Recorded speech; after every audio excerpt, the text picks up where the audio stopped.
So I'm gonna support Claudia's rights and her wrongs, and I'm gonna say that. I'm gonna just say that.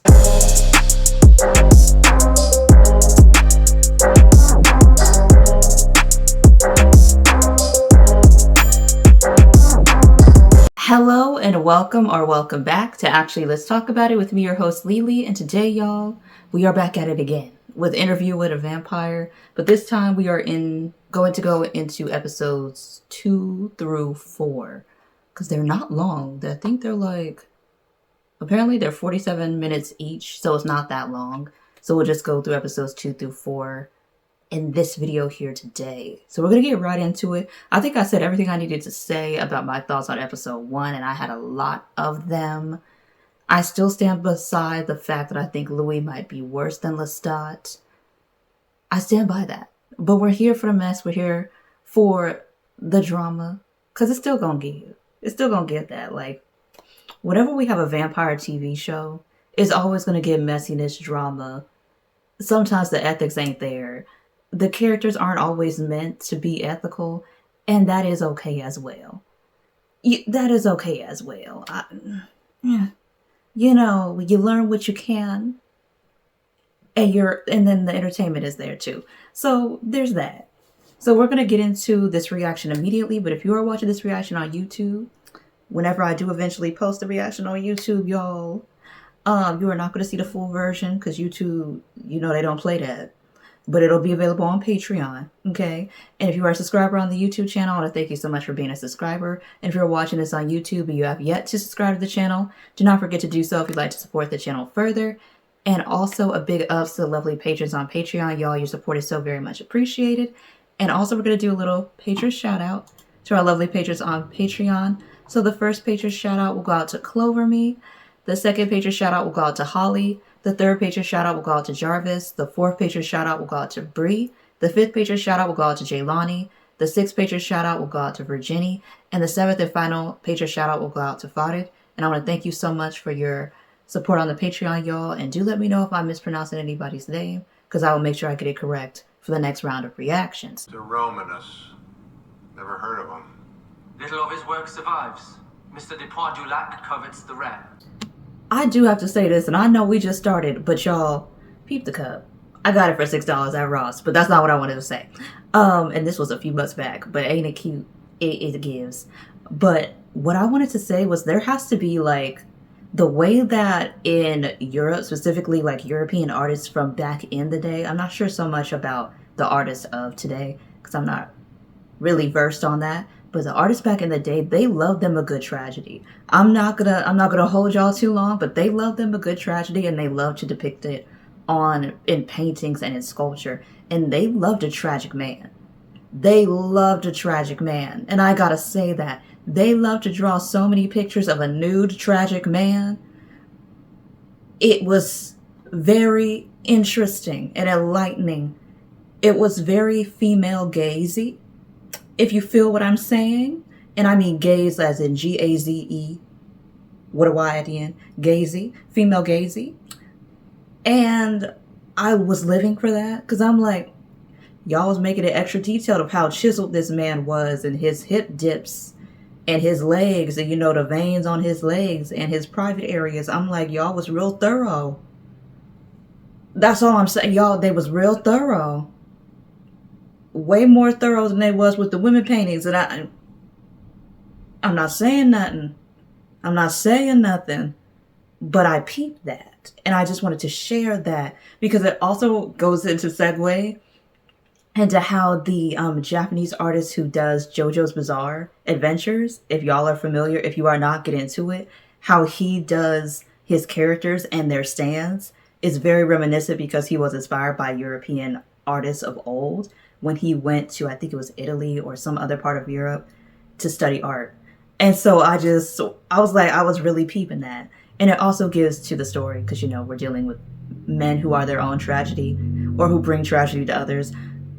It, you know, it makes it, you know, it connects. It connects. I just had to point that out. I serve a god. It is my honor to serve. We said I got me a black king, and I'm serving him. I'm like, I gotta respect that. Sir, I gotta respect that. Oh, dang. Sir, dang. Before my apprenticeship began. We live off the blood of the living, lap up the blood of the deceased, and it'll suck you right down into death along with your victim. Not them being crazy together. And the pupils dilating on Louis, sir. Fucking loaded. Beyond articulation. You have the power to subdue anyone you want, but sometimes restraint is your most powerful weapon. Beginning. It's best to let the food come to you. Here you go. Desperate to feed. Why don't they hunt bad people? Like, how hard is that? So I'm la la. Fancy right here.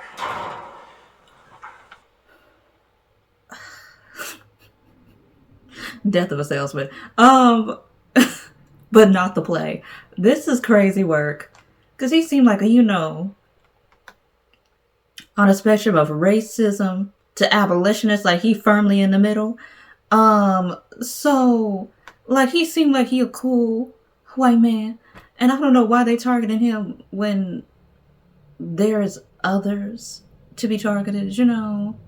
Like, bigots. At least Remick, again, another spoiler. At least Remick was out here trying to hunt members of the KKK. I don't understand why we're not investing the time to do that in 1910, because they were still around. They were still around. You know, I don't think Birth of a Nation had come out yet, or The Birth of a Nation had come out yet, to revive everything in a fever pitch way. But they were still around in 1910. So it seems like this is a wasted potential here. But that's just me. And then they're going to do this to this man. But I'm trying to understand how this man not realizing that Lestat got blood on him.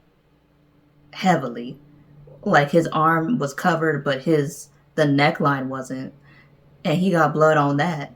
And Louis out here acting like he high on some type of substance. And back then, I think opium was around. You know. And you know how people act when they hyped up on that. So I don't know why he wasn't picking up on any type of awareness cues. But again, he is not black. And I think that is to be noted, how some people that are not used to having their guard up when they should have their guard up, how very easy it is for people to prey on them because of that. You know, because of the delusion that white supremacy can put you under, and thinking that just because you're white, that you can be protected from certain things, when that's not always the case. Yeah, because who was the Zodiac killer targeting? White people. Who was the Green River killer targeting? White people. Who was the main victims of the Texas Chainsaw Massacres? White people. But you see how when you assume that you can't be a victim of something crazy like that, how easy it is for people to get you because you don't have your guard up when you should. He gonna learn it the hard way. I feel it already, but you know, it's his. Yeah, see how he said he knew it and he still went in? The first time is the most unwieldy. Soon you'll be a natural. You come to enjoy it. I go home. This is your home now, Louis.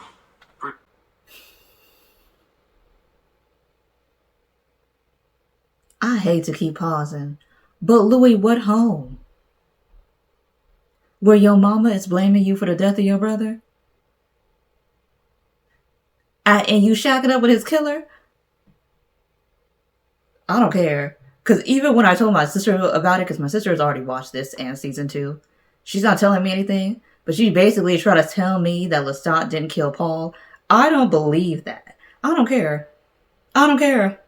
I'm standing by firmly until it is completely proven, and not from Lestat's own mouth, that he didn't kill Paul. I'm saying he did. I'm saying he did. I'm saying he did until there is proof, and not Lestat saying it, because you can't trust a killer. You cannot trust a killer. Because they be lying.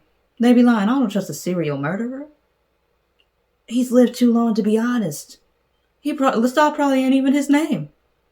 If we really being honest, he probably ain't even French. He made that up too. I'm just kidding. But you know, we don't know. We don't know how long this man been alive. Lestat could not be his real name. French could probably not even be his actual origin nationality. Just like Remick, you thought he was just a regular European American. Come to find out, Irish. But he only let the accent slip when he was really trying to get somebody. So there we have it. There it is, and there it is then. I don't know. But I don't know why Louis wants to go home. There's no home to go to. Your mama don't like you. Your sister is still grieving your brother. And she's married to another man. So there's really nothing to go back to unless you want to be abused by your mom and possibly be provoked to accidentally kill her. You know, I don't know. I don't know what Louis thinking, but it's not wise for him to go back home to his mother in the state that he's in. Because she could say something and it set him off the rails and one thing lead to another and he accidentally... Yes, sir, you can't be doing that to humans. Why wouldn't he warn him about that? That they can't go out in the sun?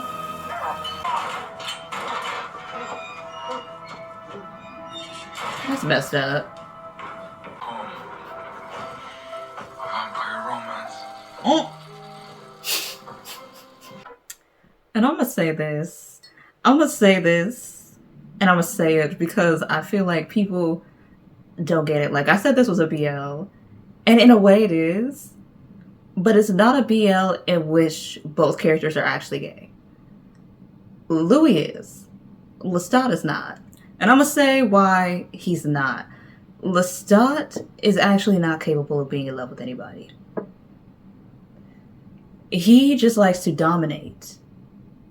And in this type of world, it wouldn't be easy to dominate a woman the way he's doing to Louis because the optics of it and society.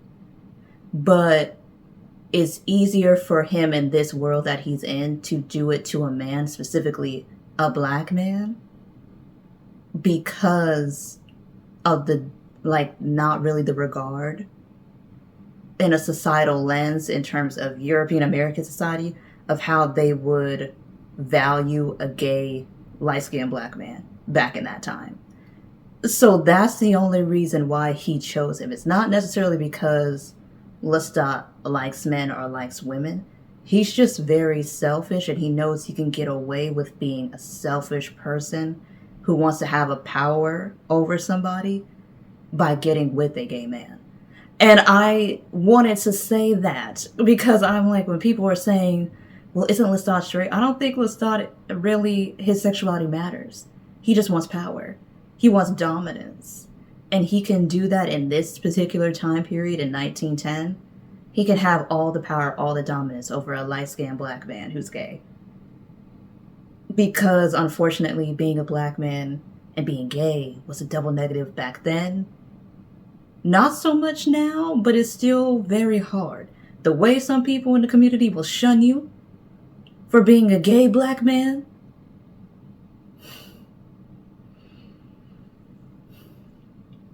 It needs to be studied. It needs to be studied. I'm like, even in my own family, the way that people would talk about a certain family member of mine who's a lesbian. And I'm like, the way they would kind of like try to ignore it and pretend like she wasn't. And I'm like, And don't add Christianity to it, because that, wow, the way that they will be using scriptures out of context. I'm like, okay, somebody didn't read it with comprehension. That's all I'm gonna say. So I feel like this is an example of, it has nothing to do with sexuality. It has to do with power. It has to do with lording yourself over somebody. And for some people, they will choose to identify as gay because they have a disdain towards women sometimes, especially when it comes to certain European American gay people. They have a disdain for women. And they also, in a way, have a disdain towards men, but they know that they can have a power up if they get with a man of color or a black man. So they will identify as gay men. And I want to point that out because we can see it. In the LGBTQIA plus community, we can see it. When you have white gay men who are not with other white gay men, and you see the way they move, and I'm like,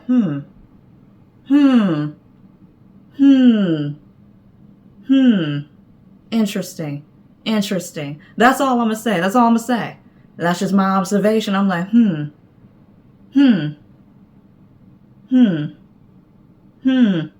It's giving very much akin to how certain black men who have a preference for non-black women move and how they treat their preferences, because they don't like women in general, and they don't respect black women because a lot of times it has to do with their moms, or it has to do with other childhood traumas that they refuse to go to therapy for. And I'm like, y'all need to go to therapy for that. Because not all black women is like the black women you knew. And you need to understand that. And the same goes for some black women as well. Not all black men are like the black men that you knew. And I know that could be hard to differentiate, which is why therapy needs to be a must. But however, there is a stigma in the black community about therapy, and we can touch on that another day. But I did notice that correlation, how the way that certain quote-unquote gay European American men, and just gay men in general, because it's not just European American men, how certain gay men will act when they have a disdain for women is very similar to how certain black men will act when they have a disdain for black women, but then they have preferences that are either ambiguous black women or not black at all, but then they still dog them out. So they just hate women as a whole. But they're so loyal to their male friends. And even put it in their rap songs sometimes. So you're anti-black and anti-woman, but you're attracted to women, but you emotionally only bond with men. Interesting.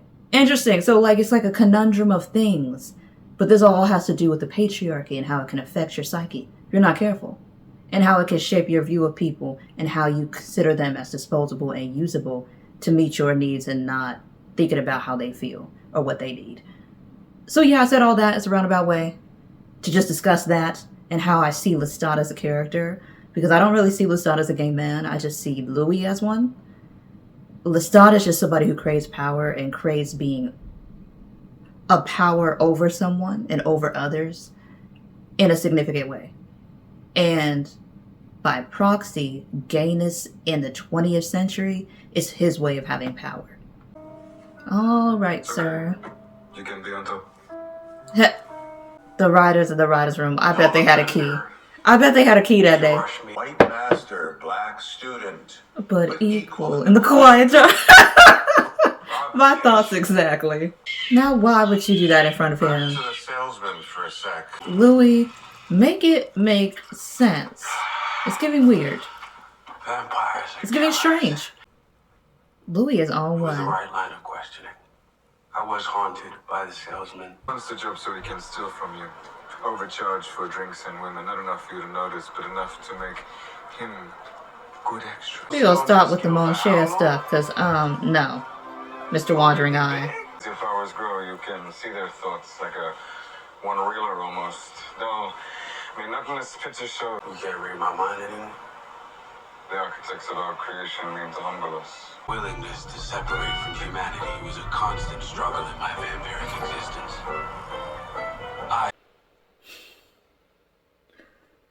I hope he realizes he can only maintain ties for the next 30... no, not 30 years.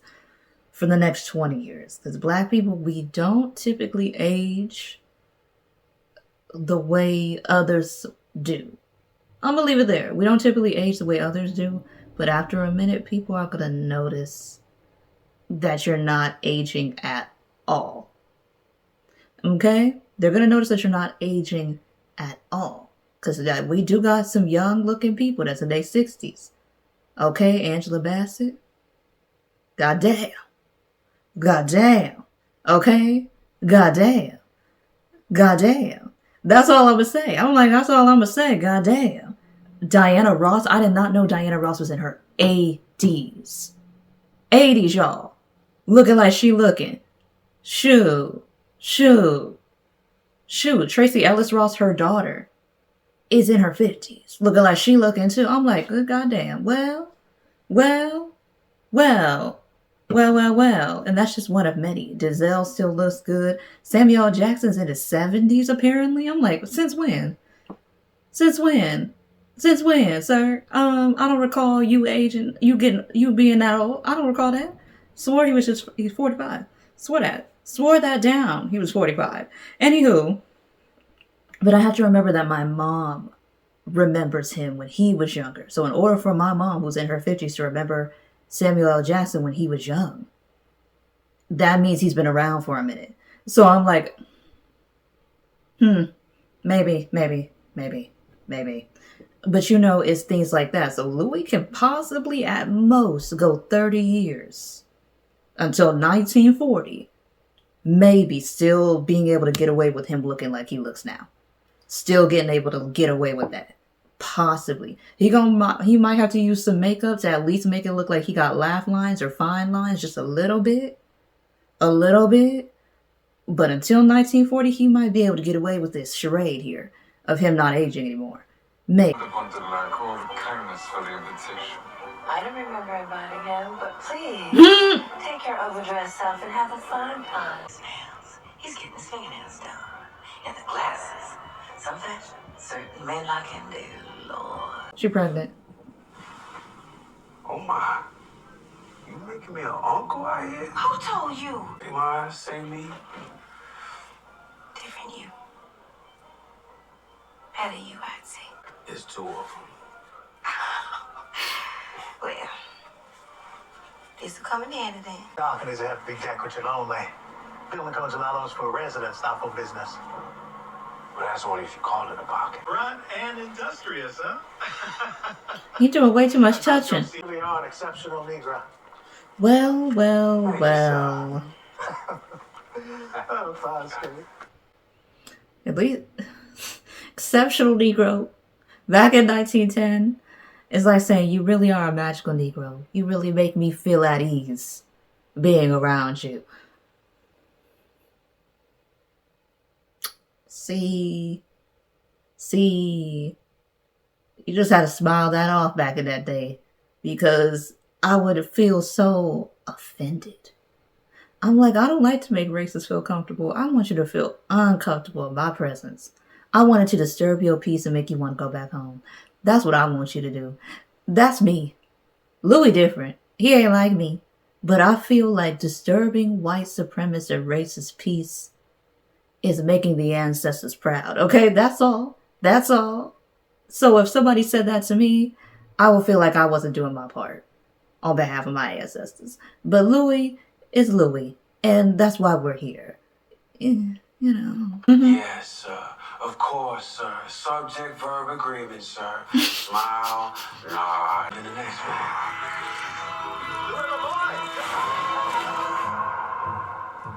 This was your man's escort, Anthony. Police will be looking for this man, Fletcher. That's why we got this piece here. You need to store his street, Fletcher. You need to stop using that word right now, because it sounds a little like slave. In honesty, it sounds a little like the N-word with the hard ER. But some people ain't ready for that conversation, because that's what Lestat is saying. Fledgling with the hard F.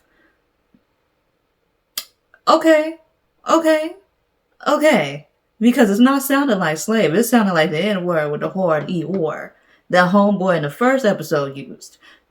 For the record, if disrespect was done to you, I would have killed him myself. To make it up to you. I want to buy the Fair Play Saloon. Is it on to you? My rules. I open the doors to anyone with money to burn. 1912 to 1917, I made a mountain of money. Enough to retire and be buried like a pharaoh. I mean, I haven't had the pleasure of meeting more of the family. They're so busy with work and, you know. Him? I wonder if babies have thoughts he can read. I don't know if he should be left alone. With a child. You gonna try to bite the baby? All right. Here it is. What's going on? They're slaves to the blood. Exhausted Drafted from decade. What I don't understand is if he got turned in 1910 and we're in 1917, it's been 7 years. So how are you still thirsty for blood? And most importantly, how are you thirsty for the blood of a child? A baby. That is your nephew. Louis, I try with you. I really do. I'm not really trying to give him grace because, again, he chose to shack up with his brother's killer. And I stand by that. I stand by that assumption. But in the same house with your sis, that's your nephew. Like your the third. Because you haven't even met the other two. This is your nephew. And you doing this to him? Like, even if he didn't bite him, the fact that you wanted to. Strange. Strange. Our thoughts can travel thousands of miles to one another. I can stand out on my balcony, close my eyes, and their plotting speaks to me. How much blood he need? Thank you, Namek. At least he didn't leave him on the couch so he could roll over. Stop seeing them. I grow fearful of you if I haven't already. I can't do it. I'm gonna have a family of my own, am I? No sons, no daughters. I know family, Louis. I need Louis to be so fucking for real. Like, sir, in 19... Artificial insemination wasn't even done yet. They didn't even have that yet. So, sir, who was you getting the sons and daughters from?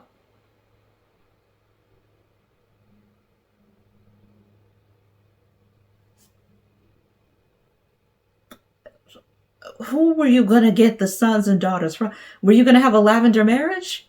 Because that's the only way you was going to get sons and daughters. Because I'm like, sir, you gay. In the 1900s. We ain't even hit 1920 yet. Artificial insemination doesn't come for like 50 more years.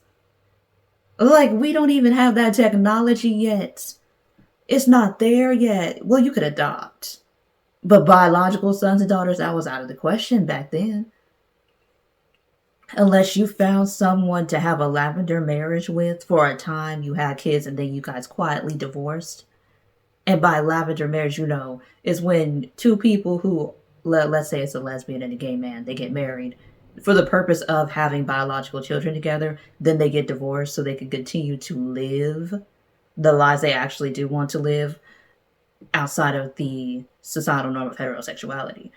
And sometimes they'll even agree that they won't actually be intimate with each other outside of the premises of procreation, and will have their own separate relationships within that marriage. But usually they will dissolve the marriage eventually to be with those actual people that they do love romantically. You know, so that's implied. Anywho, but I'm like, that would be the only way that Louis would have kids back then, would be through a lavender marriage. Possibly with a straight woman as well, because sometimes straight women would marry gay men that they knew were gay and would have kids with those men, and the men, they would allow the men to do what they would like to do with their relationships as long as they didn't bring it home, kind of a situation. And then they would be doing what they would want to do outside of the home as well, as long as again they didn't bring it home to where the kids could see that obviously their parents was not actually in love, kind of a situation. So I'm just like, Louis, what kids? You're a vampire too on top of that. So I'm like, even when he was a human, it was a possibility. But I don't know if vampires can have kids with humans after they get turned. Like, I thought that sperm it has no DNA anymore because, you know, you technically died. It's not Twilight. So I'm not assuming that y'all can have kids, but maybe they can. Maybe Louis might have a child out there. I don't know. We'll see. Because I can report you have no twin. As dedicated, as thoughtful, as imperfectly perfect as you've become. For Rome, US. Another opera. Not another opera. Donizetti's comic masterpiece done by Squad, neglectful of our romance.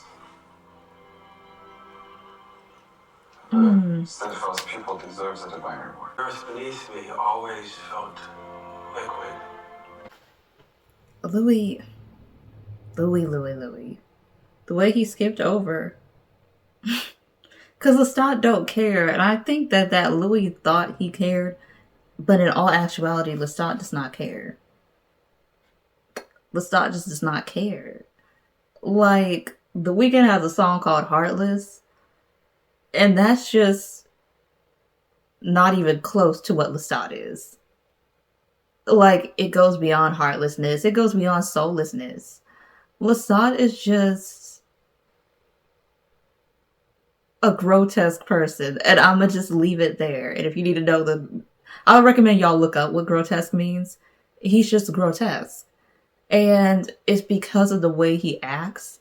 And him thinking that the way he behaves is literally normal. What we always did to avoid conflicts there. I performed as his valet. Walked a pace behind him. Nothing like being a vampire that I most fear above all else. And that is loneliness. We must stay together and take precaution. He is just someone who doesn't want to be alone. And these type of people are very dangerous people. Because they will do anything to not be alone.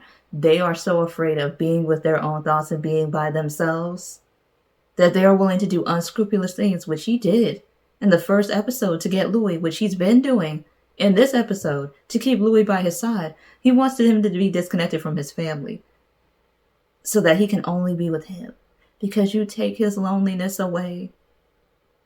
And I'm like, and we can't ignore, unfortunately, the racial undertones of this because of the setting and them not being of the same racial group and them not being on equal footing.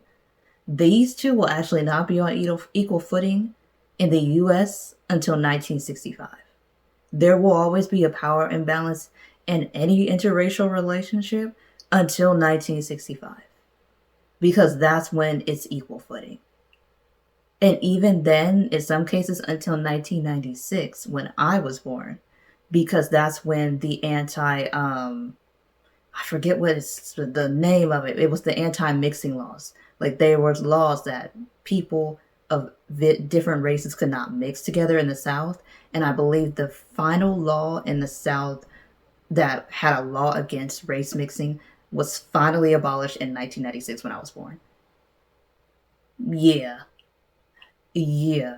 So I'm being generous by saying 1965, but in some places in the South, there was still a power imbalance until 1996 with interracial relationships. And yeah. So this whole thing is a power play. And it's a racial power play at that. And Lestat is very much aware of this. He's very much aware of racism, even though he pretends like he doesn't and it's so different in France. It was not different in France. They had human zoos in France. Let me educate y'all real quick. Let me see the year that the last human zoo in France closed.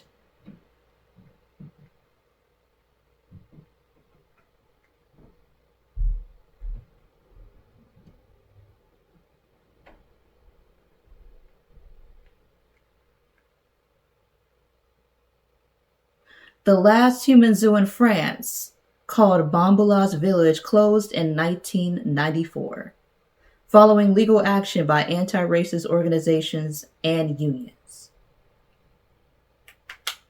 1994 was when the last human zoo that contained black people that were stolen from their actual original place on the continent of Africa was closed in France.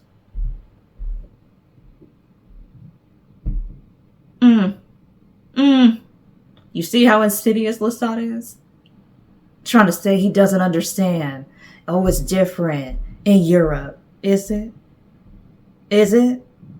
Do black people know it's different in Europe? Did they feel the difference? Even in 2025, we still have French people calling black people out their name at soccer matches when their team loses, calling them monkeys and throwing bananas. Saying that black people that are from the continent of Africa that had to go to France because of all the theft that the French government does against their nations. In 2025, saying that they don't deserve to be citizens because they're not white. Yeah, so French people and racism and quote unquote not understanding it is a lie.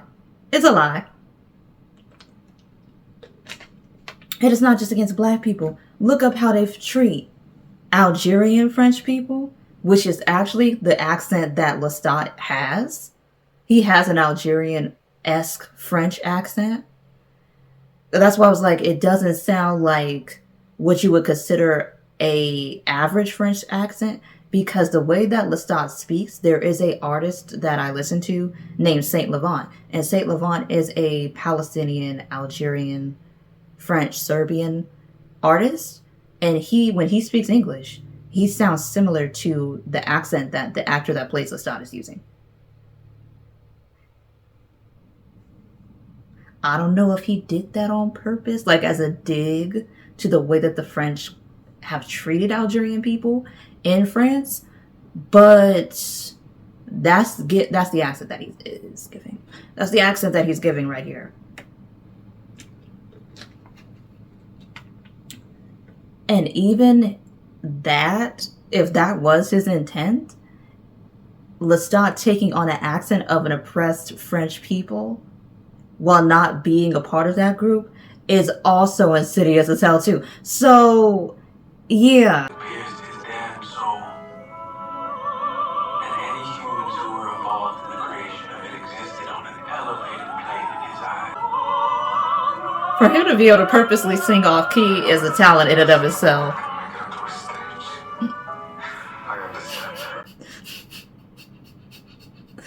Y'all, like, for you to be able to purposely sing off key when you know you can sing on key is a talent, and we gotta give it to homeboy that's playing Ernesto right now, because I live, especially when you have people who you know can sing, because in order for you to sing off key for pretend, you know how to sing. Because homeboy know how to sing. He is purposely not vocalizing and harmonizing with her. And I'm like, because that's insane. Anybody could hear that's off. I'm like, well, and it's not that bad. It's just, you know, he's not blending the keys the way he's supposed to. But Lestat is triggered by weird things. This man is always triggered by weird things. Nothing ever relevant to anything moving society forward. He is triggered by irrelevant shit. And I do not like this type of petty. I really... Removed a lifetime of confidence, of joy. That's mean. Half an hour. I don't say that you have to enjoy it! Mm-mm. Swiftly if you have to, but do it! When all is beauty, Mm-mm.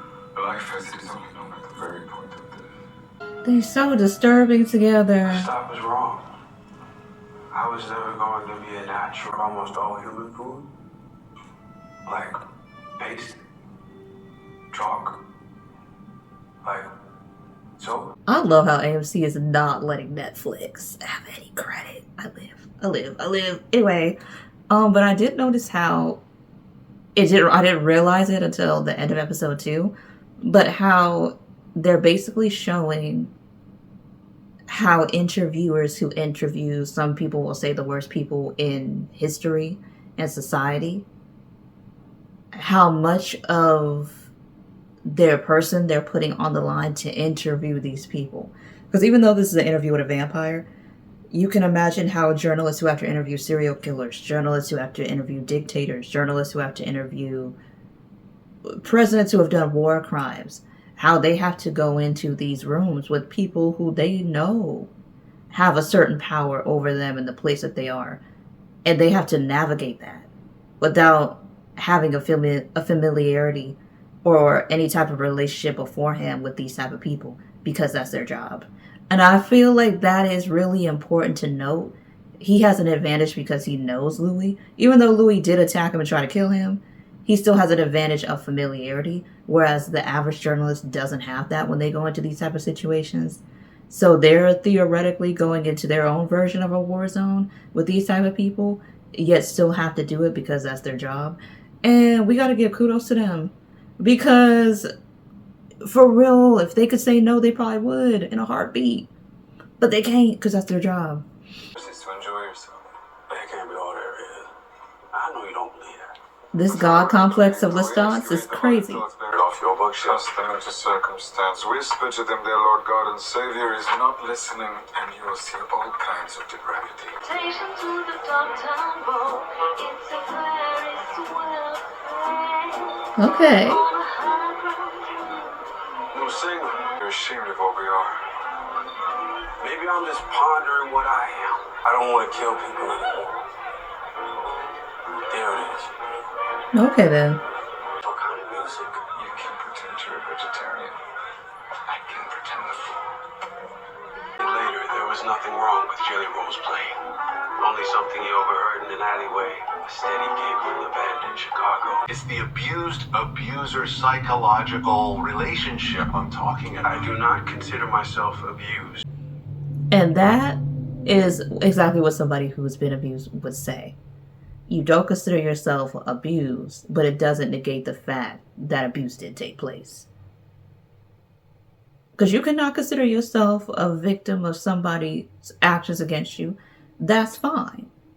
But it can also be true that someone did do abusive things towards you, and you were on the receiving end of those abusive things. Whether you want to say you were abused by them or not, you still were in close proximity with an abuser. Well, we can at least admit that. And I find it interesting because a lot of people have said that. It's just like when we talk about people who have been groomed and they refuse to acknowledge that fact. And that's a unique issue, because when you have been groomed from childhood and you have a relationship with someone who's groomed you, and you are still in that relationship with the person who has groomed you, and you have kids with the person who has groomed you, that gets very complicated, because there's a few scenarios, and I'm not going to say nobody's name. A lot of this comes down to power plays. People want to have power over something because they either don't have power in their regular life, or they don't have enough of it in their eyes. So they want to have power over somebody else, because if I can control this person, then I can feel like I'm more in control. And there we go. So it's very interesting what Louis said, but I'm like, and it's very interesting how Louis, even though he came from that situation where Lestat was his abuser, and whether he wants to admit it or not, he was abused, he became somebody who abuses others. Are an admitted performance. This is the premise of our interview.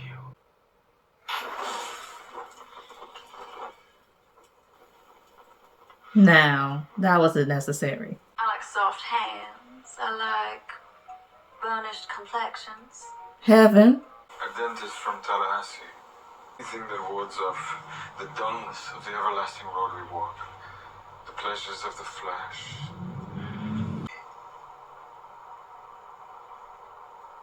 There. I said it.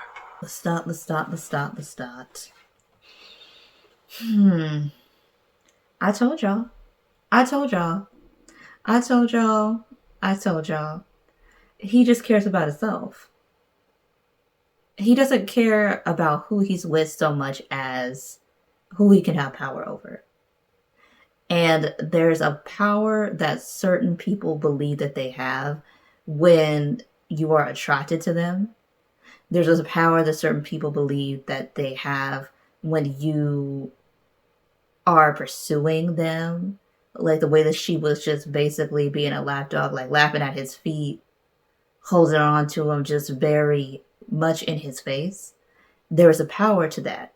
And there's also a power that people believe that they have when they can chase after somebody that they want and finally get them. So the chase of Louis is over for Lestat. He's no longer lusting after him like he was in episode 1, because years have passed. He is no longer in that state of, oh, I have to keep him interested in me. He knows Louis ain't going nowhere. So now he can move on to someone who he can have more power over. Because, you know, why not? Have multiple people you can have power over instead of just one. That's where Lestat is coming from. And I feel like Louis is really fooling himself into thinking that this man could love you the way that you believe you love him. Because why? They don't talk about love. Like, if you peep that, they don't talk about love. Lestat has never said he loves Louis. At all. At all. This man has never said he loved you. He said you cure his loneliness. And calling someone your love doesn't mean that.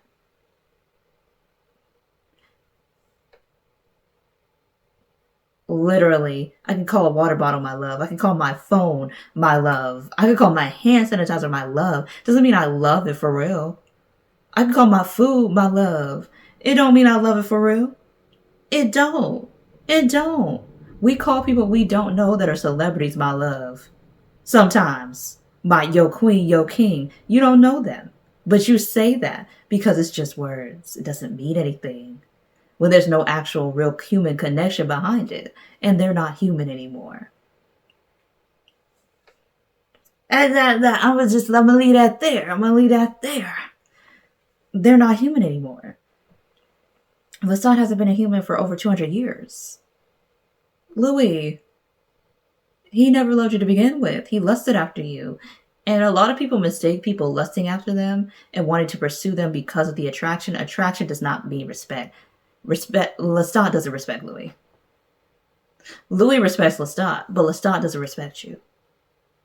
Because he would have been honest with you from the get-go that, you know what, I don't really just like boys. I like everything. I like anything I could have power over. If Lestat came to Louis like that, things might have been different. Then if Louis chose to stay after that, then you just boo-boo the fool. But you kind of led him on. But I know for a fact Louis already knew that that man never loved you. He lusted after you. He wanted to covet you. He wanted power over you. He wanted to dominate you. But wanting to dominate someone and make them submissive is not love.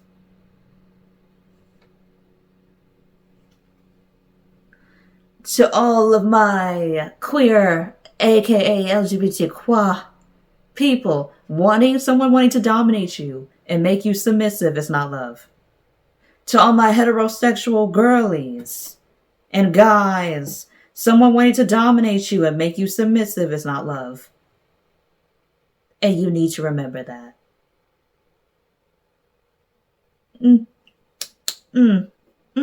Fuck whoever I want. Of course. He don't mean that. Of course. City Ordinance 4118, trying to ensure Uncle Sam's money went into the right hands. It's an absurdity. An affront to a Creole man who had outpaced his fair-skinned competitors. How'd you manage it? I gave 5% of the business to my girl. Security guard. So he weaponized white supremacy against white supremacists. No offense, Miss Williams. Been called a cunny, a cow, and a bitch that ate 1,000 dicks. You wanna apologize for calling me a woman? Treatment for the clap. I got pristine pussies walking my floor. Now I'm offended. Washington's making us. She said pristine pussy. I heard that.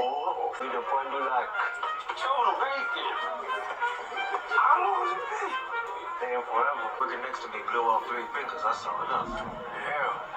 Well, this might be a way to rise through the ranks and all that. I see crickets and katydids. They be walking in the dark. Don't ruin those sharp shoes in this mud. But we kind of have this agreement. One of those you can drive out to the bayou kind of agreements. Moonlight. Is that a hint at the actual movie Moonlight that won Best Picture? Because it's giving. Don't kill him, Louis. Don't kill him, Louis.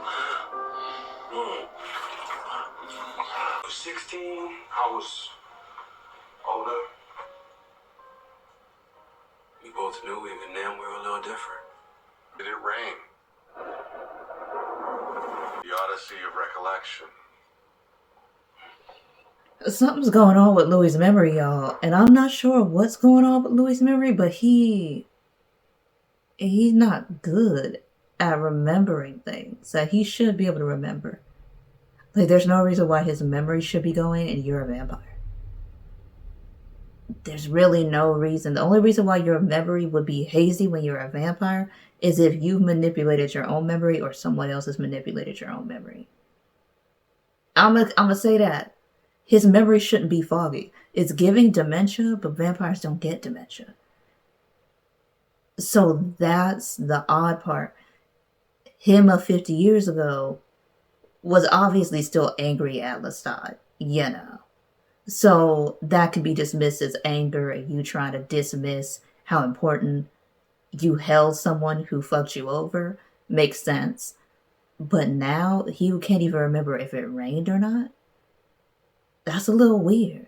Because that wasn't even a memory you had with Lestat. It was a memory with Jonah. Jonah, who probably ain't even living no more because that was such a long time ago. And he probably didn't even make it to the 21st century if he was already in his 20s back in that time period that was almost 1920.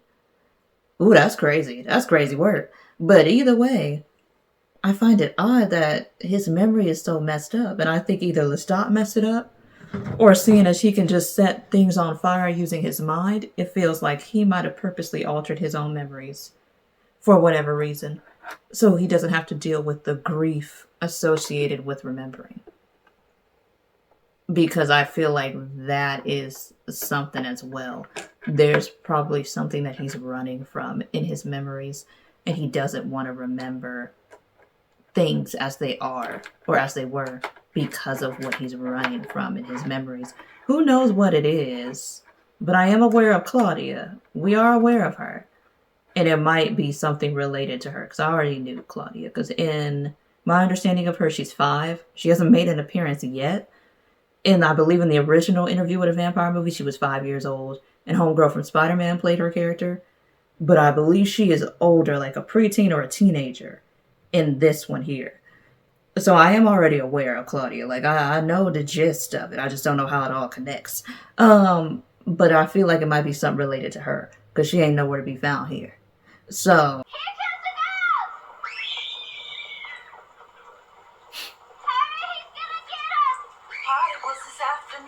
because they could have died. That's how hard he blew it. To where if he had did it any worse, that's what's not funny. Louis could have killed all 3 of them. All 3 of them could have been gone. Because he got upset. If he had used even a tiny bit more force, they would have been wiped out into the backyard. Now, they might not have died, but they could have been severely injured.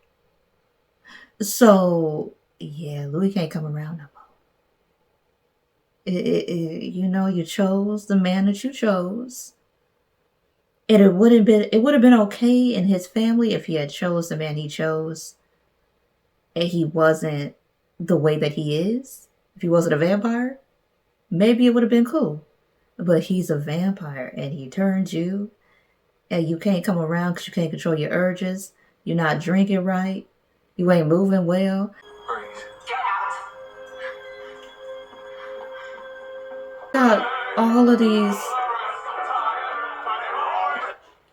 Why he got all these white men in the house? Because no lie, if somebody did that to me, I would just... It's time to end the relationship, Louis. Because this is still 1917, I believe we're still in it. Because they're talking about the World War I, which was from 1914 to 1918. It's not yet over, so I'm assuming we are either still in 1917 or we are in the earlier months, of 1918.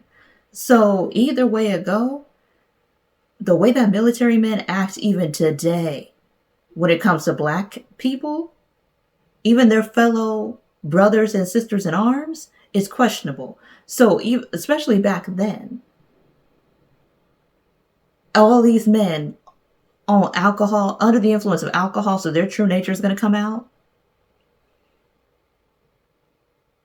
As Creole as people want to say Louis is, and he want to say he is, he's still, at the end of the day, black. So, okay, I'm like, after he just dealt with what he dealt with at home, which was his own fault, That was his own fault.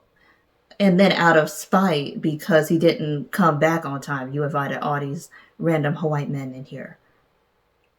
Lestat, you knew what you were doing, because you know this could put him in a dangerous spot. He knows that. And he knows it's going to force Louis to play the role of a servant, or somebody below Lestat, which is to be expected of the society of the time. A menace. Oh, I thought we could have an orgy. You can fuck them. I can eat them. What about the coffin room? Well, that requires curiosity and intelligence. All these murderous slubs. One is more wise.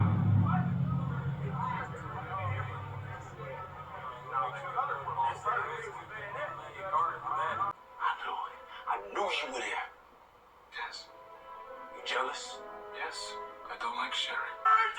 Outstanding! You watched the whole thing like some creeper. And I watched you pull over and drain a dog! They serve sandwiches at his bar that makes him a supper club. In time, Mr. O'Shea moved his business Riverside Basin Street. This tedious Negro still clinging to his Creole heritage like a life raft. Tell me the Azalea, because you knew this day was coming, Tom. You put a sir on the end of that. And he sold you the fair play for a price you set. This state I was in, I was what? I was manic. Struggling. Illicit activity and thuggish behavior will not be tolerated. We have families and service members nearby. Vampire. Fuck with that vampire and see what comes of it. Pretty much. He gonna start hunting all y'all down. Not him perched like a gentleman. I live. Legs crossed and everything. We already know it's gonna go down, y'all. Making me drop at your place in this world. Oh, And your pale lover. heaven. Seemingly endless supply of capital. Louis, this might be the best thing you done did. Oh, Louis. Now, Louis. See, when I just started praising your dumb ass. When I just started praising your dumb ass, Louis. When I just started giving you your 1-2s, your little 10. And this is what...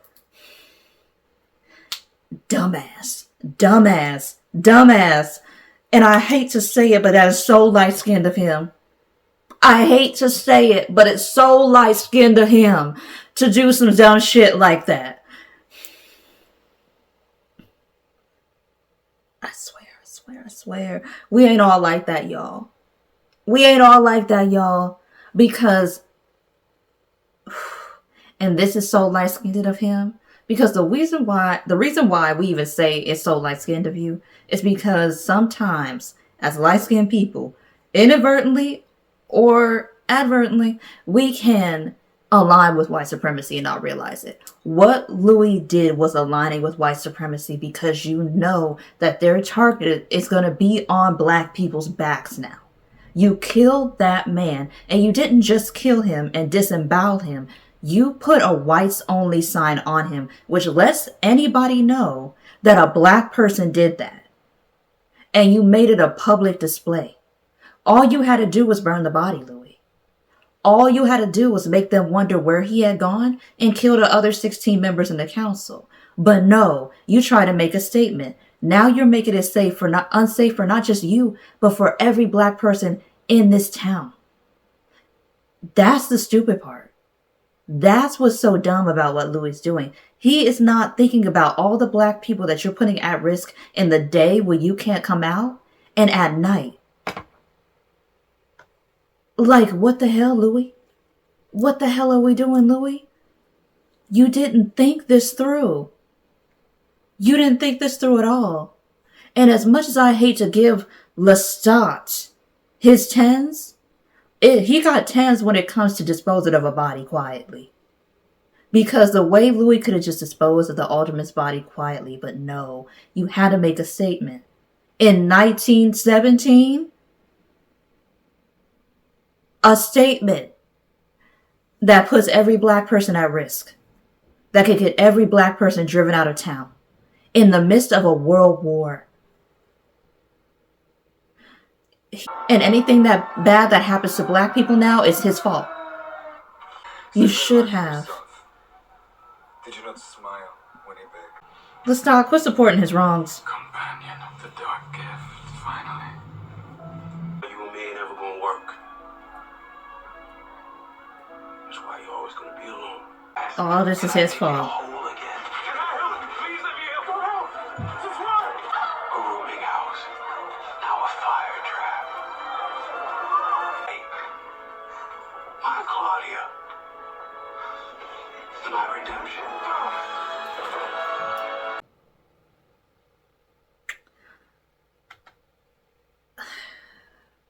What did I say? What did I say? Louis was worse than Lestat because the fact that Claudia only got turned because of Louis' own selfishness. Louis walking in white supremacy is the reason why black people were chased out of the town. It is the reason why Claudia was even in the burning building to begin with. If he had just killed that man silently and did no fanfare, this would have never happened. She would have never been in a position where he would need to turn her. He is so much worse than Lestat. Lestat, the bar is beyond in hell with Lestat, but Louis manages to go lower. At the end of this, I hope he dies. That's where I'm at. Because I'm going to say this. Why I'm so hard on Louis is because I feel like we let light-skinned people, and I say that as a light-skinned person, get away with too much. We have been letting light-skinned people get away with too much for over a century. And it's time that somebody who is also light-skinned says it. People that look like me or lighter have been allowed to get away with far too much for far too long. Especially when it comes to light-skinned black women, but also especially when it comes to light-skinned black men. It's coons like Louis. Because Louis is a coon. Like we gonna call it now, episode 4, Louis is a coon. And I want y'all to understand. He is a coon, he upholds white supremacy. He only thinks about himself and not how his actions can affect the wider community around him. It was because of coons like Louis that Nat Turner's rebellion wasn't successful. Because somebody told them people. Somebody told them people. If it wasn't for coons, Nat Turner's rebellion would have been successful. If it wasn't for coons, black people would have been free earlier than 1865. But because of people like Louis, because of the people who have that I want to be master's right-hand man, left-hand woman, etc. mentality, it took so long. So I'm going to say that. It's because of coons that Harriet Tubman had to walk around with a shotgun. Just in case you wanted to act froggy. She wanted you to leap so she could shoot you down. Yeah. And that's in the midst of her having fainting spells. Because Harriet Tubman was a disabled woman. People like to leave that out. And so she was sometimes, because I believe she had a heavy, like it was a sack of something that was like 30 pounds that was thrown at her by either a slave master or some other white person, threw it at her on purpose when she was a child. And so she would randomly faint at times throughout her life because of that incident. And so even in the midst of that, she still was out here freeing people in the Underground Railroad. Even in the midst of that, she was still out here making sure every step she took was intentional. People try to say, oh, the way she looked. Harriet Tubman looked the way she looked on purpose to avoid detection. You attract more attention when you're all dolled up than when you choose simplicity. Her strength was her invisibility. Her simplicity granted her invisibility so she could be all that she could be for the Underground Railroad, to get black people to freedom. But you still got people very coonish trying to talk about her looks in 2025. Her looks save lives. Her simplicity saved lives. And there is beauty in simplicity, but you have to be the right type of person that can see it. You know, I say all that to say this. Louis is a coon. Light-skinned people need to be held responsible for their actions, especially their wrongs. More so now more than ever. Especially because it feels like people are regressing into older ways of thinking because of this president. We got to hold light-skinned people accountable. That's why I'm not supporting you. If you are distributing behavior, or not distributing, displaying behavior of anti-blackness, I don't care what skin tone you got, whether you dark skin or light skin, I'm cool on you. Because I can't.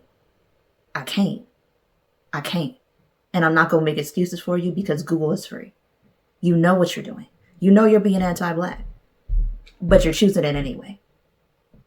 And that's a problem for me. That's a deal breaker for me. You know, and I feel like we need to have deal breakers. But in summation, Louis is a coon. He turned Claudia because of his own selfish need to matter to somebody. And anything that happens to her is on him.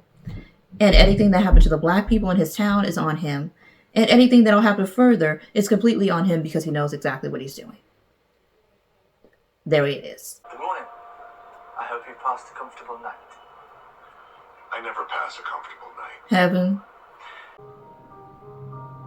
1945. After the World War II, that is. I know them days. 41 to 45 was World War II. And so after the World War, they was in Paris. And he's a really good actor because the way he's making his hands shake. Auntie told me the angel took me to a fine house, gold ceilings like the ones in the picture houses. And that's when I guess I was in heaven. Mother, you were ready to abandon our home. Now you want a third. I just need her not to die. Because that should be a thing. Like, if you have lived this long, your blood should be able to heal. So if someone feeds off of you, their injury should be able to go away without them having to turn. That should be a thing. I don't know. Maybe they should think about that. That should be a thing. Because I feel like that's a waste of potential. Like, vampire blood should be able to heal humans. If other vampires can drink from vampires, then vampire blood should be able to heal humans. That's just me. I don't feel like you should have to turn people in order for them to be healed. That's just... It's a waste. It's a waste. I'm like, if you have to give up your life, you can never see the sun, and all the things, why can't your blood heal people from death? And you also have the ability to give them an eternal death, because in a way you becoming a vampire is the death of your human self, but the birth of your vampire self. Louis, you a selfish asshole for this. And Lestat, you weird for allowing it. Her injuries were severe for the time. They will be severe now, but it's possible they would be able to be treated. But back then, not so much. But that's the incinerator where we burn the... We'll get to that. Sir! Not a clue. I'm not human no more, am I? No. You're a vampire. And I think it's interesting because there was something similar like this in The Blackening, where, and in Colin Kaepernick's Netflix story as well about himself when he was younger. And it's something that you don't have to be a vampire to have with black people. We can look at each other and we can tell without even saying nothing what we are saying, especially in a room of mixed company. We could just look at each other and you know exactly what we're saying with our eyes. We don't even got to change our face. You just know. And I'm like, and then Blackening, y'all got to watch it because it's back on Netflix. And they showed that in there, how they was having whole conversations and they wasn't talking at all. It was just with their eyes. And we do that naturally as black people. I don't know how we can do that and understand what people are saying just by looking at people, but it's been a thing. Like, I do it with people in my family, even with strangers, with friends, and it really helps when you are in mixed company because nobody else can get what you're saying but you.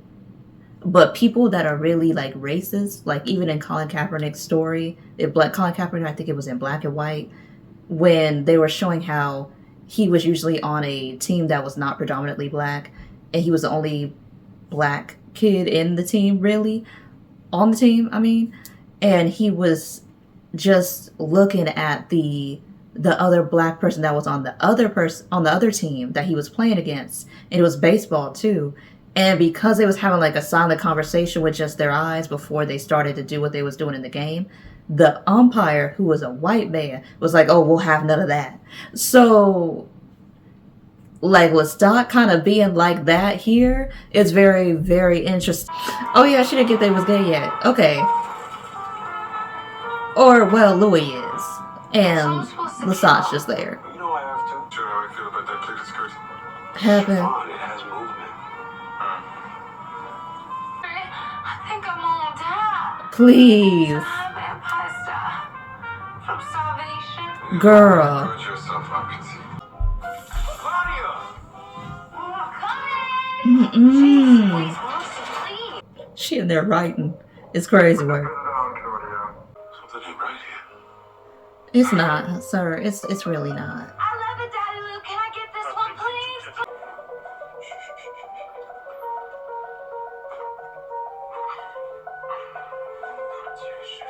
Sometimes old people don't like talking much about the past. That is true. Let go? I used to. I used to pretend to. Killing has a consequence. Fire in your house was a consequence. They got a bond, no lie. Got one. He didn't really say much, but sure. Assalamu alaikum. For a killing machine, I kind of like her. As a child, Mr. Malloy, no one's a native. Yeah. And it goes to show how a lot of people don't get that. Dubai, no one is native to Dubai. It is a literal desert. It's a desert. Someone made a city or a nation, really. A city within a nation of desert. Nobody is native to there. That was no man's land for the longest of times until people decided to build on it, traffic people into it to become workers. And that's how it became the Dubai we know it to be today. But nobody in Dubai is native to Dubai. They might be native to the area surrounding Dubai sometimes, but most of the time, no. And don't forget that black people were forced to make that city, as well as other people were forced to make that city in a form of slave labor, which is why nobody should really be going to Dubai that has any type of good intentions. If you claim to be a good person and you out here in Dubai, and it's not a situation where your parents were workers and they got there and you're just trying to make it there, that's different. We're not judging people that had to get there, how to become indentured servants, how to become workers because there was just no options in their country. I ain't judging you too heavy. But people who got money and you choosing to spend it in Dubai, shame. I'm my own room now, which is good because Daddy Lou can be smothering just as Uncle Les can get crotchety. And well, sometimes a dog can be a best friend. Daddy Lou, when am I gonna grow into this though? We'll find one inside. I find it interesting how she only says that her dad is Louis and she doesn't consider Lestat. She doesn't consider him to also be a father figure. That right there is already telling me how this finna go. How this is finna go. Because the fact that she keeps calling him uncle. And your uncles could be like your father figures, but it's the fact that she automatically assigned him to that role. And she ain't switching up on it. Stop. Not him saying I prefer you like that. That's crazy work. What are the last words, Bob? Who are you here with, honey? My dad and uncle. Who are you? It's your Aunt Grace and her husband Levy. Your white daddy doing fine in the quarter. But can't pay you what it's worth and you don't need the money. Papers drawn up. There ain't no doubt Daddy Lou is my favorite. But sometimes Uncle Les and I have a lot in common. Les says I gotta practice killing both the 1 and the +1 at the same time. But she really is just a girl. I'm sorry. I got so scared I almost fainted. I thought the flowers might bring me back a bit. Well, I know this ain't the man from Forever. I know this ain't Christian from Forever. Hold up. Because I think it is. I think this is Christian from Forever. And if it is, that's crazy. Hold up a moment. I gotta see this. I really gotta see this because this is probably him. Let's see. Cast. Yeah, that was him. That's crazy. That's crazy, y'all. That is crazy. How he could play a low down, no good, anti-black problem in Forever and then be up in here. And this was before Forever. So he was here before he was there, but still. Okay. For driving me home. For jumping in front of me like that. Heaven. You know what his tongue tastes like. Oh, heaven. I've lost my appetite. I can't sleep. She gonna pretend like she doing something. That is such a crush behavior. Look up. Look up. It's such a crush for her. I love that. Please don't kill her by accident. She just doesn't look her age because she can't mature past the point she was turned.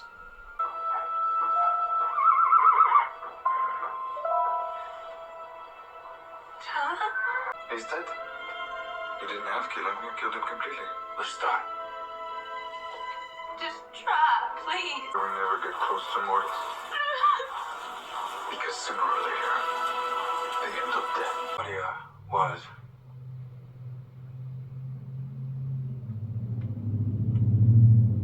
everything. How and when you failed them. Would you share those failures? Yeah, that's only gonna probably increase her bloodlust. But yes, that's almost certainly what she felt like. Died in childbirth, whose daddy gave her away to a mean old auntie. He beat her, cause no one said she couldn't. Who died in a fire. The first man I killed called me the devil. And the last boy I killed, the last boy I'll ever love in this world, called me an angel.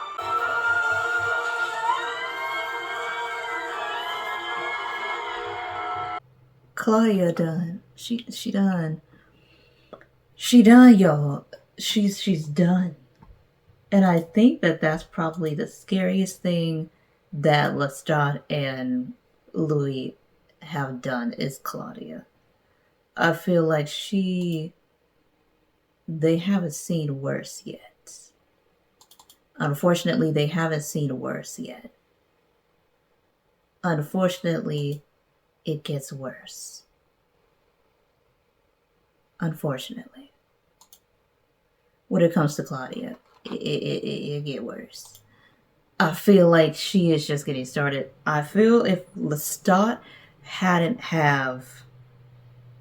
if he hadn't have did what he did and made her watch his body burn, she would be she's about to crash out, y'all.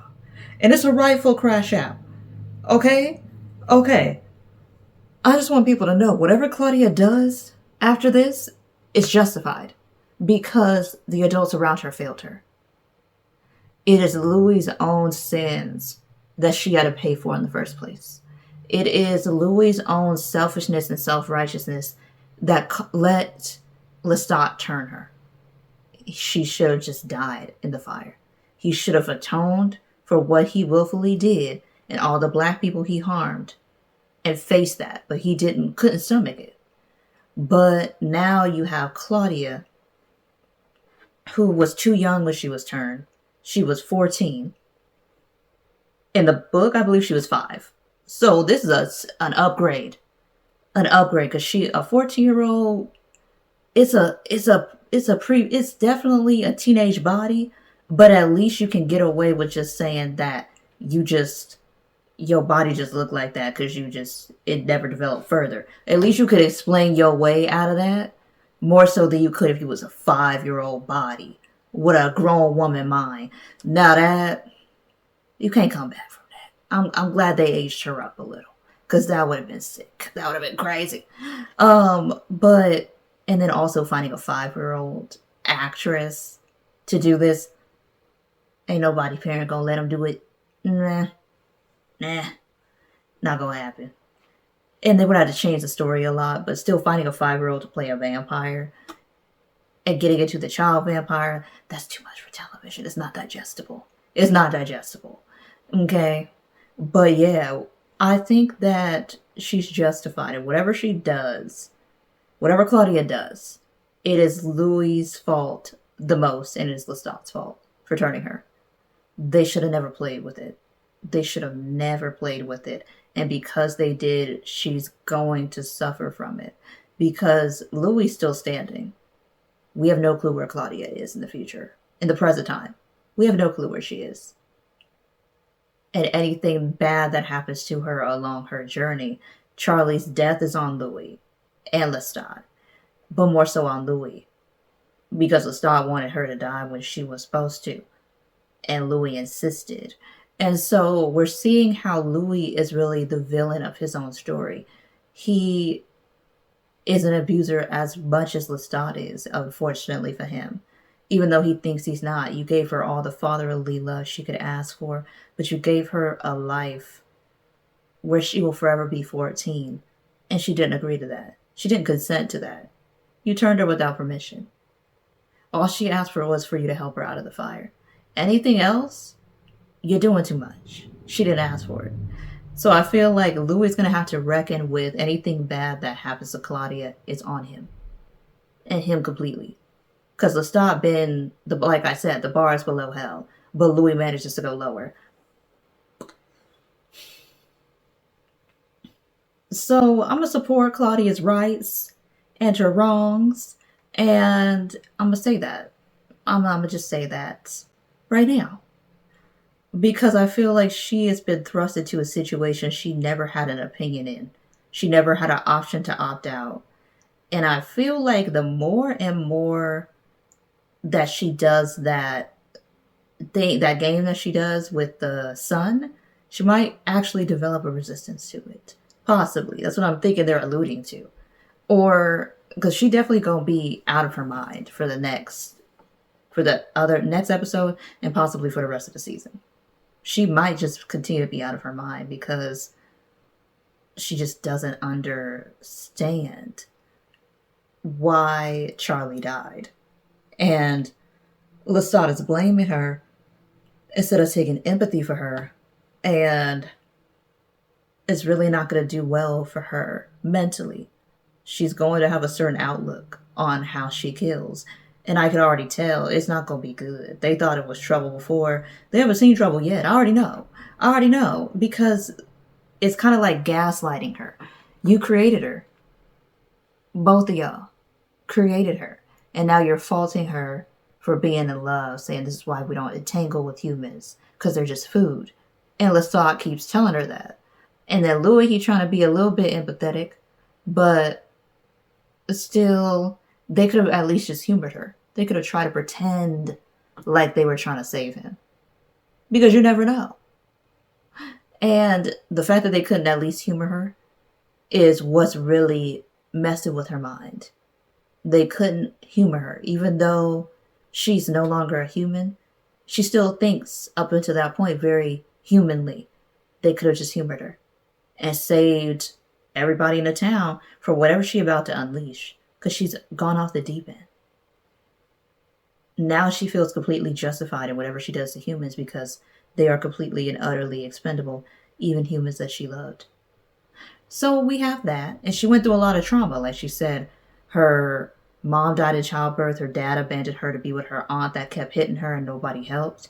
And then now she's with these two. So throughout Claudia's life, she's just been forsaken, mistreated, and just done the worst of hands. So that's why her outlook on human life is so distorted, because when she was human, she just lived a very distorted existence and it wasn't fair. So she's a product of her environment. And in no environment has she ever been able to just be a young person without a care. She's always had to, in some way, shape, or form, fend for herself. Even with Louis and Lestat, she has to hunt her own food. Because of her appetite, because she's young, she has a fast metabolism. So there's that. So I'm like, there's just so much I could go on and on. But I feel like they did a lot here, and I'm really proud for what they did. The actors and actresses here, they need their tens. They need their tens. They need their tens. But yeah, y'all, that is the end of my reaction to Interview with the Vampire episodes 2 through 4. And if y'all are watching this video on YouTube and you're a subscriber on the channel, once again, thank you so much for being a subscriber. And if you're watching this on YouTube and you have yet to subscribe to the channel, do not forget to do so if you'd like to support the channel further. And last but most definitely not least, a big thank you to the lovely patrons on Patreon, y'all. Your support is so very much appreciated. And now we are going to get into our moment of solidarity, y'all. Y'all, a lot has happened. And I do finally have more information on what's happening in Cameroon and the Anglophone crisis, it does go back to colonial times, just so y'all are aware. But the Anglophone crisis actually started back on September 9th. So today, September 9th, ain't that a coincidence? 2017, so it's officially been 8 years of the Anglophone crisis.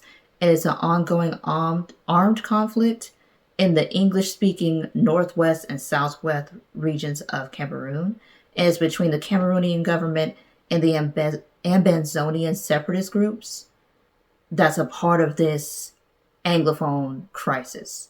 So it's talking about that basically following the suppression of the 2016 and the 2017 protests by Cameroonian authorities, separatists in the Anglophone regions, formerly collectively known as Southern Cameroons, launched a guerrilla campaign and later proclaimed their independence. And within 2 months, the government of Cameroon declared war on the separatists and sent its army into the Anglophone regions. And then, y'all, it just escalated from there. So from there, we have currently, from what they're saying, there's thousands who have been killed.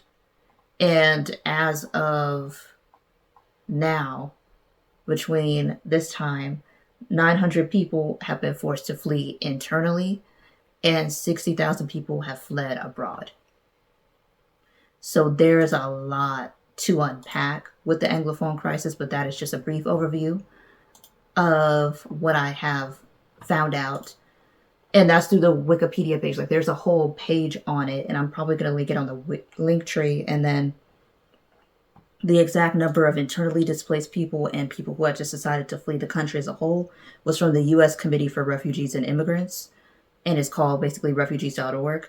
So there is that. And we also have to remember our brothers and sisters, our theys and our thems in the Congo. They are still going through it. We are still boycotting new tech. Do not forget to do so. Buy it used, buy it refurbished, buy it open box. Go to your local pawn shop, try OfferUp, try Facebook Marketplace, and any other resale marketplace there is. Just do not buy them new, to support our brothers and sisters, our theys and our thems in the Congo. Do not forget that this is a physical toll as much as it is a mental toll on people in Congo. They're having to deal with sexual violence, using it as a tactic of this kind of like a genocide / Holocaust in the Congo against Congolese people. They're having to deal with the M23 rebels who are backed by the Rwanda government. They're having to deal with foreign governments like my own settler colony, the US of A, who is just infringing and trying to take materials out, as well as the Israeli government. There's many Israeli billionaires who own diamond mines in the Congo and other mines that they should not have.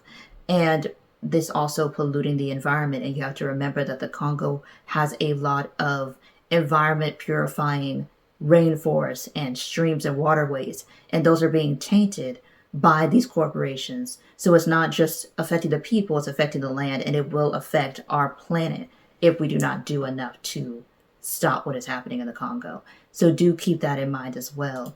And then when we go into what's happening with our brothers and sisters in Tigray, do not forget that sexual violence is also being used as a tool to oppress in Tigray. Do not forget the women and the girls, the boys and the men in Tigray. Do not forget that the Ethiopian government is very much complicit in what is happening in Tigray, and you need to have all the smoke for them, okay? And do remember the Tigrayan people, y'all. That's all I will say for right now. Okay, and then we still do have the Somewhat Flotilla, but we do have an update here. Let me take a look here. They did have a issue where a drone attack happened on the Global Somewhat Flotilla, and it was crazy. Its primary vessel, that was called the Family Boat, on Monday night, causing a fire on its main deck. The group says that there were 6 people on board the vessel and that all of them are safe. The fire was quickly put out, but caused damage to the foredeck and below deck storage. There was a released video that was verified by Al Jazeera that showed an incendiary device falling on the vessel and causing an explosion. And I did see that video. It is available, y'all. And it's crazy. I'm going to attach it here so you can see it because the Tanzania National Guard is trying to say that it was a lighter or a cigarette bud. It came from the sky, bitch. What lighter or cigarette bud coming from the sky, looking like it was already in flames, and then falling on the boat? Be so fucking for real. Getting on my nerve. Getting on my nerve. And the family boat has been officially attacked. A drone came right above it, released a bomb, and it exploded, and the boat was on fire. We've been hit! We've been hit by what appears to be a drone! We've been hit by what appears to be a drone! Go! It's okay. It's gonna be okay. Okay?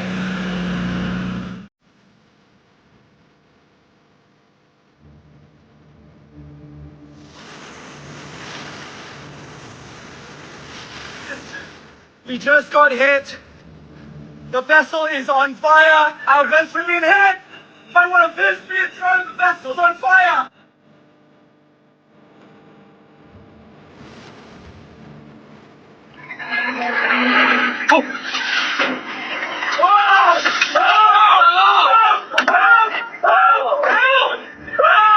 I got out of the cover, saw a drone hovering about 4 meters above my head, called someone. We just started it for a few seconds, and then we saw it move slowly all the way to the forward deck where we're standing right now. Dropped the bomb, or whatever it was, an incendiary device, on a pilot life jacket. There was a huge flame that was, beyond the railings of the ship.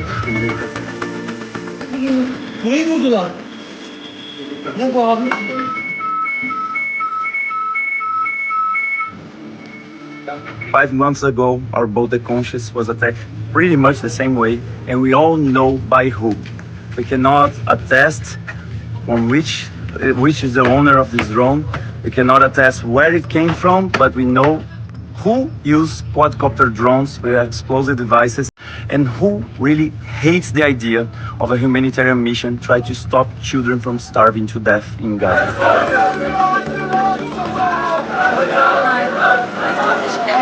Of course, it will have to be verified, but there is a history of attacks on the flotilla. There are current statements against the flotilla, threatening the flotilla, of course, from Israel, but there is no other state currently protecting this boat other than Tunisia creating a safe port.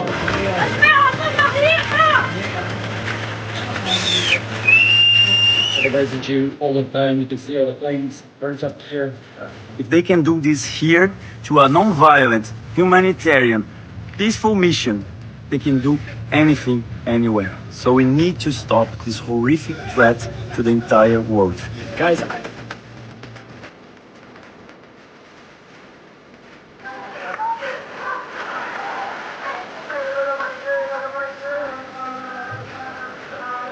It's a case of genocide, but call it the way you want. Just stop it. So there is an obligation to enforce and ensure enforcement of international humanitarian law. Even if we call it a war, this is no longer a war.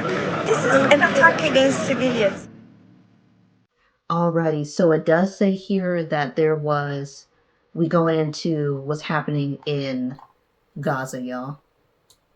We're going into that, and we can't talk about what's happening in Gaza until we talk about the fact that the Israeli government did try to carry out an assassination on top Hamas leaders in Qatar's capital in Doha, where multiple explosions have been heard. And then it does say that a Hamas source tells Al Jazeera the attack happened as a negotiating team was discussing a Gaza ceasefire proposal put forward by the U.S. And this is crazy. Now, they've been attacking other countries, but we see them for who they are. We even have the European External Action Service saying in a statement that the Israel strikes violate international law and it stands in support of Qatar. The statement, however, does not mention any steps under consideration to hold Israel accountable, and instead reiterates that the EU has listed Hamas as a terrorist organization, which basically is them trying to whitewash the fact that it was still allowed for Israel to strike Qatar, who has no skin in the game in terms of the genocide that they're doing against Palestinians. And basically saying that because Hamas is flagged as a terrorist organization, that they somehow still had a right, which is basically what the EU is trying to say without saying it, which is some bullshit. And I just gotta say that. I just gotta say that. I do. But there's been other foreign countries like even Germany, which is ironic because they're always on the wrong side of history. Switzerland, Belgium, and Ireland, among a few, have already said they piece. Jordan even had to come out and say that Israel was not allowed to use its airspace to attack Qatar. And yeah. And this is in the midst of Qatar being a place where the biggest military base for the United States exists in Qatar. They just gave homeboy like an airplane or some shit. That is the president. And it's still being... okay, I'm just like... Okay, I'm just like... like, you know what I'm saying? I'm like, what the hell? They was just giving you stuff. And so are you going to allow this to happen to people? I don't understand. I don't get it at all. And we got all this happening. Some Palestinians are being hopeful that a ceasefire will come through. I'm hoping to, y'all. I'm hoping to.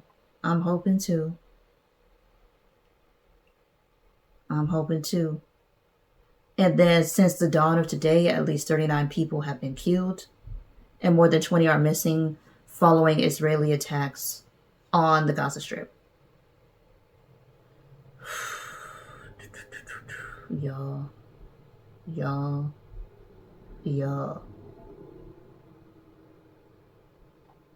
It's just not cool. It's not cool. Pakistan and Morocco have also denounced the attack that Israel did on Qatar.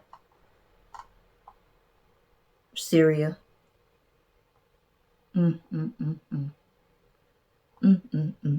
Algeria, Yemen. You know. Lebanon, Oman. You know, this is something else.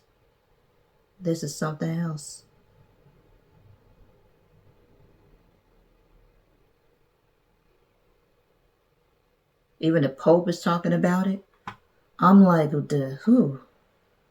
A U.S. Senator by the name of John Fetterman was celebrating it. Whoever has that man representing their state better make sure he ain't gonna be in that position too much longer. But yeah, this is just... There's still evacuation orders in Gaza City. They said that they're still, according to Hind, I follow her on Instagram, they're still targeting buildings, at least 7 today. And that was as of 5 hours ago. So they're still bombing buildings in Gaza City. And by them, I mean the Israeli government. It's still not good, y'all.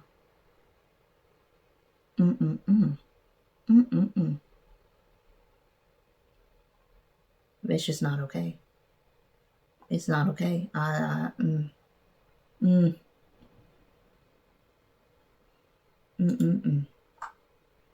don't forget about our brothers and sisters in Sudan who are also going through starvation. Don't forget the UAE's role in this. Don't forget Saudi Arabia's role in this. Don't forget the U.S. government's role in this. Do not forget the Israeli government's role in it. Don't forget. Do not forget that the UAE is taking land from some of these people, black people, so that they can make food for their people in the UAE. Don't forget that they're stealing gold and creating a proxy war, again, so that they can enrich themselves. Don't forget that Saudi Arabia is complicit, the U.S. is complicit, Israel is complicit, just to name a few, in everything that's happening against Sudanese people. Do not forget that. There's things going on in Yemen. The Houthis ain't backing down. Okay? They ain't saying nothing nice about Israel. They did have this was back on September 7th. They did claim responsibility for a drone strike against Israel's airport, that it did injure 2 people. Okay, they just said that. They said that they will continue to escalate their attacks against Israel and support of Palestinians in Gaza. Alrighty. And don't forget that the Israeli government did murder an entire cabinet of leading officials in Yemen. So the Houthis ain't retaliating for no reason. So there is that. And I'm going to leave it there. But yeah, y'all, that was our moment of solidarity, y'all. And just keep up on the news. Know what's going on. Don't forget to keep boycotting. I have the things like the boycott app and the no thanks app really help you put everything into perspective, I'm finding. So yeah, don't forget to use those resources, and I will see y'all in the next reaction. But until then, y'all, bye.